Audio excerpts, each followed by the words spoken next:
right, let's get into it. Hi, YouTube. Unseen. Okay, we've been watching Unseen this week, and I've actually just been enjoying their content and their style of videos. College girl goes missing until cops see this on camera. The case of Lauren McCluskey. I was about to say Cluster. Is that Deadpool? Let's just watch. Let's just watch. To the man in the Deadpool costume.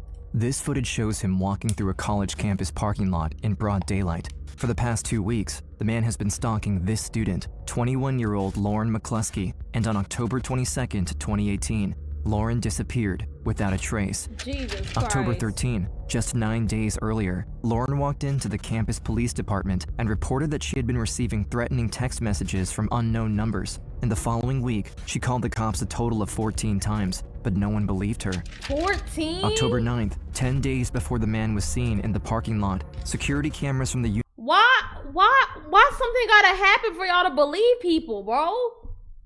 She reported it 14 times. We have to watch this girl go missing for anybody to believe it? University captured Lauren meeting with her boyfriend, Sean Fields. According to her roommate, she was planning to break up with him that very same day. The problem is, Sean Fields is not his real name.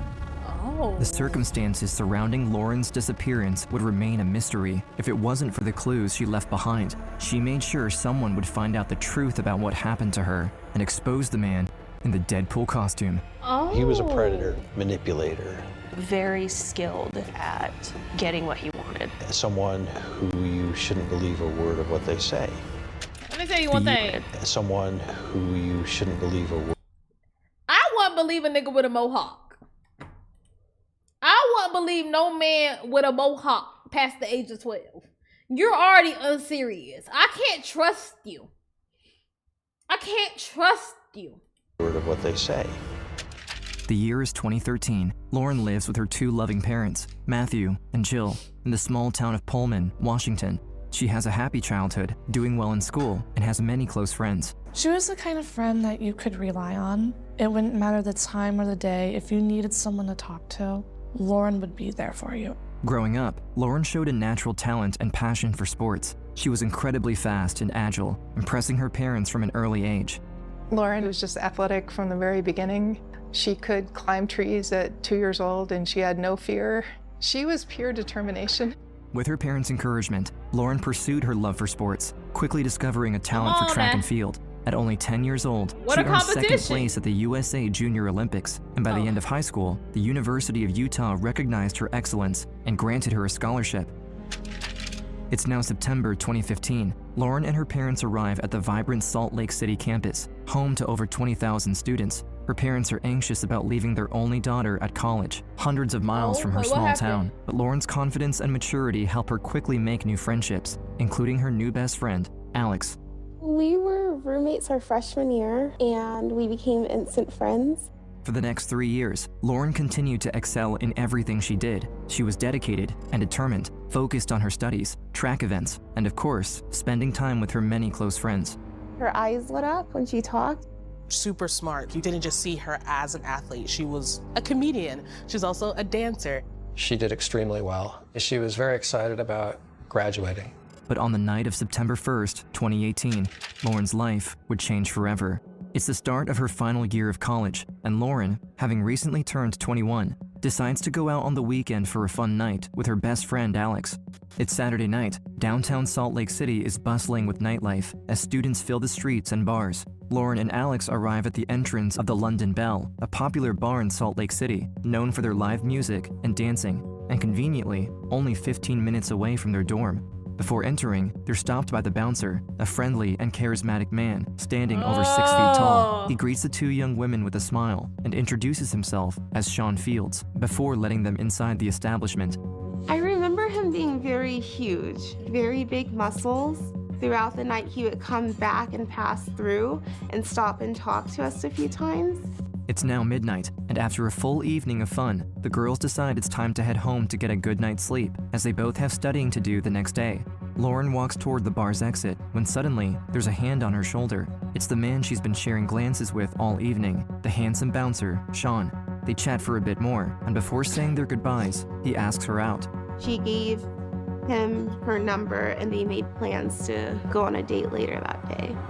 It's now September 2nd. Lauren gets ready for her first date with Sean. In her life, Lauren has never had a serious boyfriend, and so far, Sean is ticking all the boxes. He's considerate, friendly, attentive, and they both bond over their college life since he's a student as well, majoring in computer science. Although he's a bit older than her, at 28 years old, Lauren feels safe and happy with him. At the end of the date, the young college student goes back home with a smile on her face. Sean is everything she could hope for, a gentle and dedicated student, but also an independent man with a part-time job of his own. It sounded sort of old-fashioned the way that he was paying attention to her. He took her out for dinner and bought her flowers and asked her to be his girlfriend. She clearly seemed very happy about her relationship. It started off really good, like a fairy tale. But soon, Lauren's close friends notice unusual behavior in the new romantic relationship, which suggests it isn't as rosy and loving as it first seemed. She said he told me to wear a t-shirt and jeans, so that's why I'm wearing this.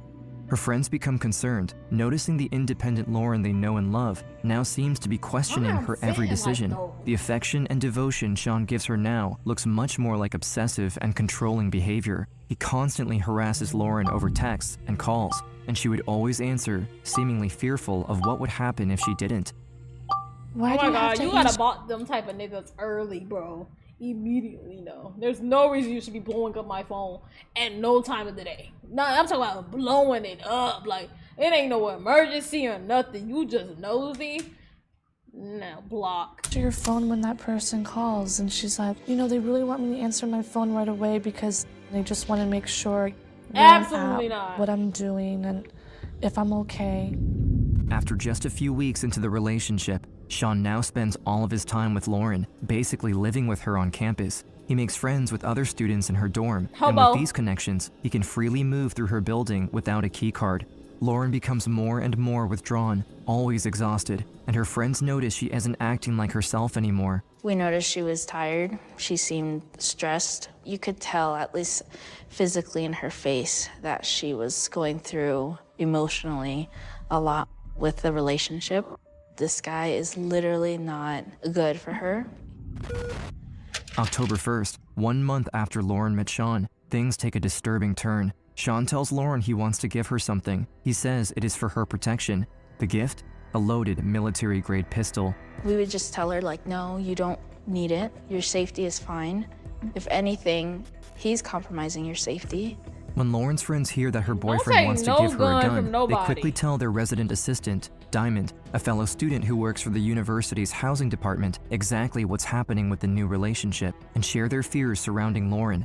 She's not hanging out with us as much. He's talking about getting her a gun, and then that's when it had passed the point of, oh, this is harmless gossip. I called my first supervisor and asked her, what some steps did you want me to take? Do you want me to call the police?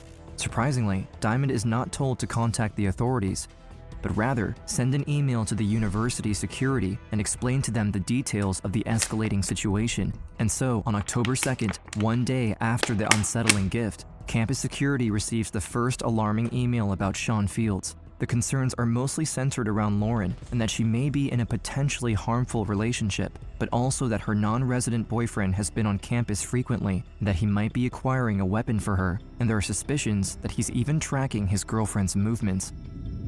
However, days go by, and yet, Diamond's email inbox remains empty. The email is seemingly ignored. Then, only a few days later, on October 9th, Lauren makes a frightening discovery of her own. She finds Sean's ID card, but somehow, only the photo matches. The name and birthday are both wrong. The identity under the photo is of a 37-year-old man named... I was gonna say, ain't no way we all believe this nigga is at 20-something. This nigga is nowhere near 20-something, bro. Melvin Rowland. Lauren I'm just glad that I got the confirmation now. Immediately begins to investigate, going online to search for his name. She needs to know who her boyfriend really is. She and a friend found a picture that looked like him that was a sex offender. Ooh. And I was like, you know, are you 100% sure it could be this person? Based on what I was reading online, that was a really hard offense. Lauren discovers that the name Sean Fields doesn't exist at all, but Melvin Rowland is a real person with an alarming police record. Second and third degree felonies, including enticing a minor over the internet, attempted forcible sexual abuse, and repeated parole violations, landing him back in prison multiple times. Through her quick internet search, Lauren even learns that her boyfriend is currently on parole. We were coming up with like a plan for how she should break up with him. It's late in the evening on October 9th. Lauren anticipates Melvin as he's arriving at her dorm any minute. She now knows about his criminal history and wants to end the relationship as soon as possible. Late at night, he enters her dorm room and Lauren summons all her courage to confront him, telling him all the information she has learned. Melvin's whole personality shifts, becoming extremely resistant and aggressive. He denies all his past accusations, but Lauren knows he's lying and remains persistent that their relationship is over. After hours of Lauren pleading with Melvin, he finally leaves. October 10th, the next day, Lauren, now broken up with her boyfriend, believes he's out of her life for good, but that would be far from the truth. She started getting a lot of texts. Many unknown numbers begin messaging Lauren's phone, identifying themselves as Melvin's friends. Each text becomes more alarming than the last, and Lauren, unsure what to do, responds to them, telling them to stop messaging her, blocking the numbers. But more and more new callers keep harassing her, and Lauren responds again, threatening to contact the police if they continue. But unfortunately, the messages only get worse. Although the numbers are unknown, she notices many spelling mistakes and grammatical errors, which are oddly similar to that of Melvin's past messages. One particularly concerning text said that Melvin has just died in a fatal car accident and insists Lauren must attend his funeral. On October 12th at 4:23 p.m., 3 days after the breakup, Lauren calls the campus police department, scared that she may be in danger. I've been getting these texts from these numbers of different people. They were saying that he was in the hospital, that he passed away. I got a text about, asking if I wanted to go to his funeral, and I think they're trying to lure me somewhere. All right. I will send this through an officer to give you a call. Is that okay? Yeah, sounds good. But no one calls Lauren back. Days go by, and police haven't even provided an update, and the texts continue to escalate. At that point, she had already contacted campus police. It was like, you have to go in person. Saturday, October 13th, we headed to the police department. We went inside. I felt like they weren't taking it seriously. He's a sex offender. He went to jail. And I actually had to Google it myself and hand my phone over to him. I do remember them saying, it's a scam, it's probably a scam. A scam She of showed what? them one of the numbers that was sending her messages was the same number Roland had when they were in a relationship together. They tell her that the detective was currently not in the office and that Warren will hear an update by Tuesday. The case was assigned to the on-call detective Kayla Dallov, who, at the time, was actually away on vacation. Although Lauren provides police all of the concerning details, including his criminal history, no one in the campus police department follows up with her Oh my gosh, claims. she should have called the fucking city, bro. I mean, they might not did shit either way, but the city police, because, bro, campus police is actually dog shit. I literally have never heard of a campus police that was on point and did the damn thing. I have never, and mind you, the city police, APD. But, I wish... And most importantly, they neglect to even check Melvin's parole status, which would have brought much-needed urgency to Lauren's case. Worried she isn't getting the urgent help she needs, the college student goes above campus police and calls the Salt Lake City Police Department. Oh, damn, that means they still didn't do shit either. A much larger authority, hoping they can speed things up. University Police will probably take the case then. Just one sec. I've talked to them already, but Okay. I just wanted to call you as well. Usually we just take it where you live, and then that agency does a case. Yeah, I was just concerned because I wasn't sure how long they were going to take. Okay, let me get you up to them so they can see what's going on with it. Just one moment. Do you know when an arrest would be made? You can talk to an officer if you want. I can arrange that if you want that. Okay. Yeah, that sounds good. The Salt Lake City Police choose to redirect her call back to the campus police once Oh again, my God, who, in bro. over a week since the first notice, have still not made any progress on her case. But Lauren refuses to back down. Over the next few days, she would continue to advocate for her own safety, reaching out to police on over 20 different occasions since she first began exposing Roland's disturbing past.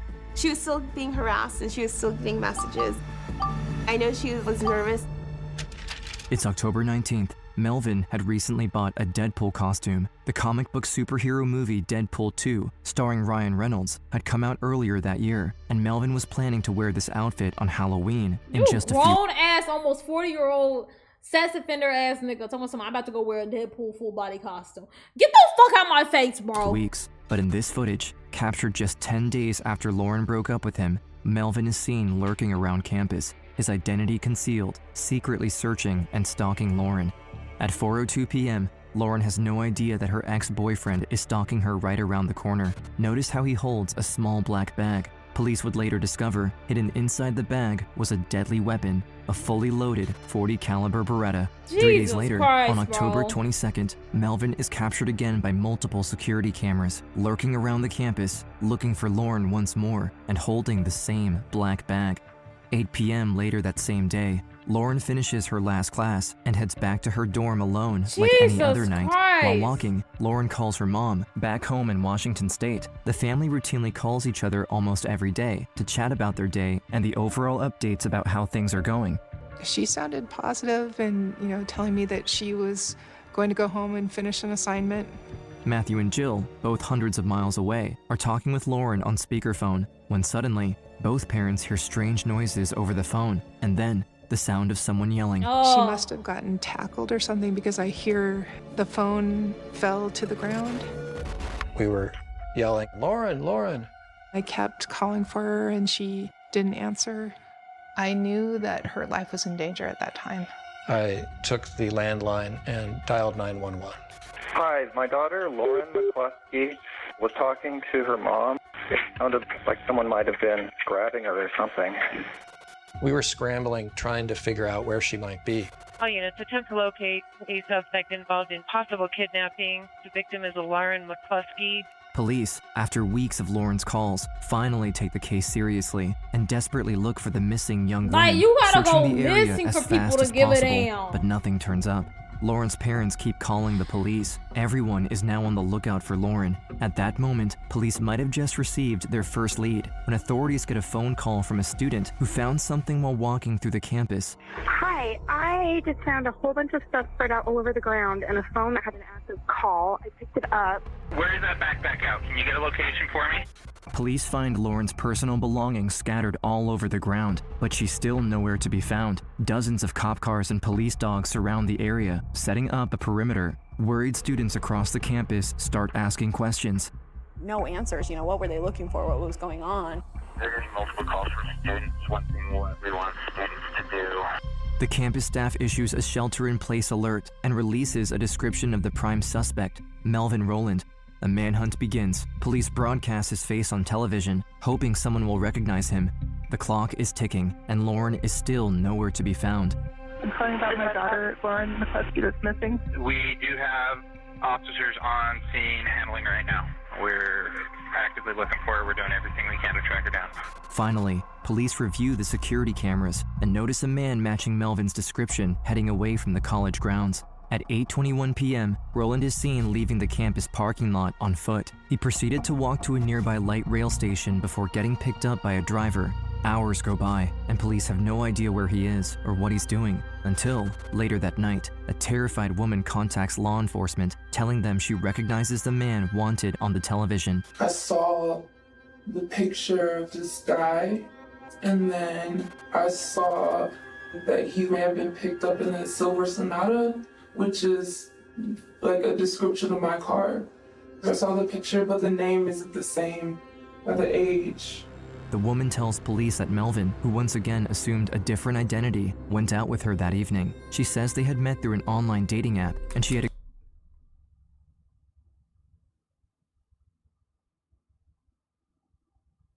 So it wasn't like your sick motherfucking ass wasn't moving on. You had to terrorize this young girl. You had a date scheduled that night.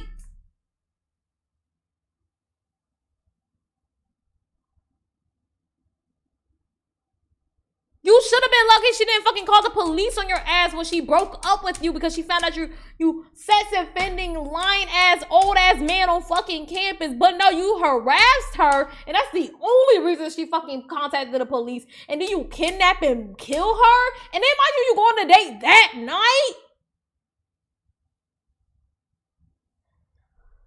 Agreed to pick him up at the train station before going out to dinner and spending time at her place. He And what are y'all doing? What you mean you picking up a man, bro? took a shower at her home and then left after midnight. First date. An hour later, 1 a.m., Melvin is spotted by a police officer walking near 200 East and 500 South in downtown Salt Lake City. I have officers chasing your suspect on the shooting. He is in foot pursuit right now. Melvin runs down the sidewalk, evading police. The officers close in on him, but he slips away, breaking into a nearby church and barricading himself inside. The neighborhood is locked down, First, and they're no one already on knows what to bullshit. expect next. And then, without warning, gunshots echo loudly. Police must act now. They force their way in through the large wooden doors, guns raised. Once inside, they find Melvin Rowland's lifeless body. Oh, you pussy bitch made nigga! You're so pussy! You was already pussy, but now you 50 times pussy?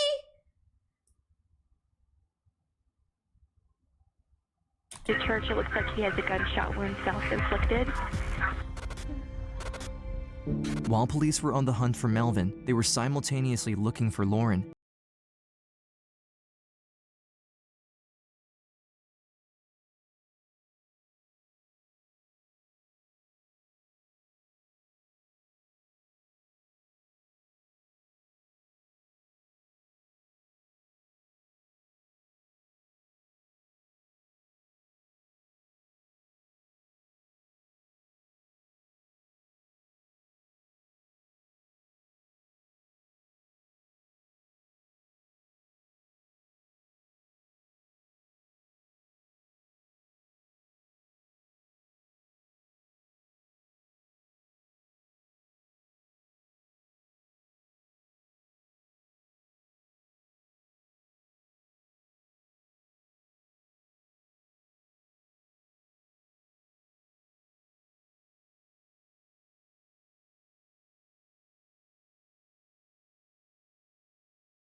Of shock, days after her passing, the school holds a vigil to grieve the loss of Lauren.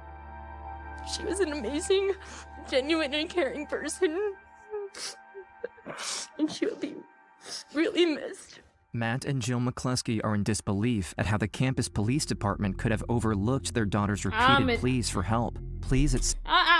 I want to say I'm in disbelief, bro, but I'm genuinely not, bro. Somebody who has dealt with campus police, not this campus police, but a college campus police, bro. I know how these niggas operate, bro. I'm not even surprised. Like, I hate that I'm not even surprised, bro. I want to be surprised. seemed to go unheard. Facing widespread criticism, the university holds a controversial press conference where the president states that there was nothing the campus security could have done to prevent Lauren's tragedy. This report does not. A non-student has been running rampant on your campus for months and is now threatening one of your students, and there was nothing y'all could have did. A non-student registered sex offender has been running rampant around your campus, in your dorm buildings, in your facilities, and there's nothing y'all could have did. Even if y'all like, well, there's not enough proof for us to like, you know, get him like for, you know, dogging and harassing you, which doubt it. A non-student running up and down y'all buildings wasn't enough for y'all to do something. Registered sex offender 40-year-old man wasn't enough for y'all to do something. Look into it. Bat an eye. set rules, send out an announcement, hey, do not let anybody in without a student ID. Not even that. Not offer us a reason to believe that this tragedy could have been prevented. I was shocked that she would say that. I just felt sick to my stomach. Oh my God, I would These have punched that parents bitch. lost their kid. She is gone, and you have the audacity to try to cover your ass. The sheer number of times that she was trying to get help from the police, when in fact it should have just been one phone call. Outraged by the university's response and driven to ensure nothing like this ever happens again, Wow. the parents file a lawsuit against the university, believing it failed to protect their daughter And they hoping to did. reform the university and create positive change in her name. I do not want to be in this world without Lauren, but being stuck here, I have no... I'm sorry, that's heavy. That is heavy, bro. Oh my God, that's heavy. I don't want to be in a world without my daughter. But since I'm stuck here, since I am now forced to be stuck here without my daughter, Jesus Christ, bro. Oh my God, nobody should have to say those things, bro. choice but to try to make this world better. Oh, that's Matthew heavy. and Jill McCluskey create the Lauren McCluskey Foundation with a mission to bring campus reform and enhance the security of students across the world. All the proceeds of this It should be settlement no will go reason. to the Lauren McCluskey Foundation. It will make the world better and make the students across the country much safer. This tragedy has sparked an No incredible reason. movement that's captivated communities across the nation. You can see some of the signs left by protesters here on the windows of the DA's building. Since Lauren McCluskey's death, they've made huge changes in almost every aspect of safety, changes within the police department, to housing, to new task forces, to faculty training, pledging to build an indoor track and field facility bearing Lauren's name. And Lauren is honored and remembered every day.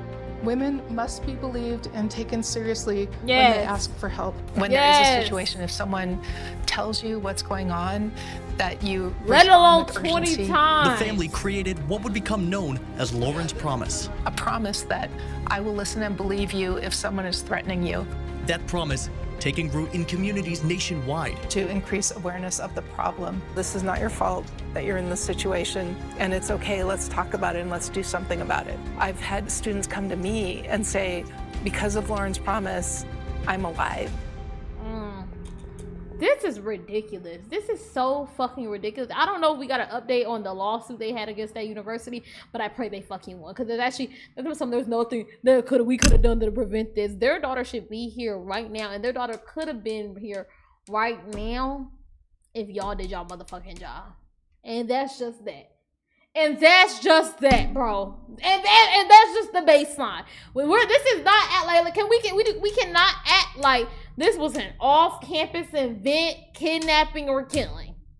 We cannot say, oh, she went to the bar and off campus on her own time and you know this tragedy happened and we're so sorry for the family. No.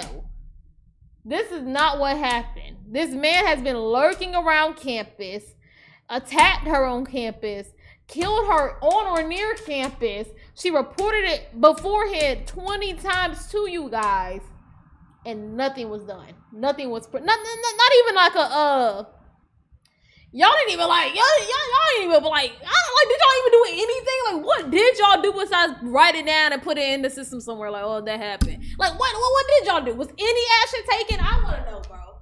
Sorry, I want to know, bro. W video, rest in peace, Lauren. That is so tragic. That is so tragic, bro. Rest in peace. He did all that just to kill himself. That fucking pussy ass. Like, you're so pussy. Like, you're so pussy. You're so pussy, bro. You are a coward. To your core, you're a coward. W video.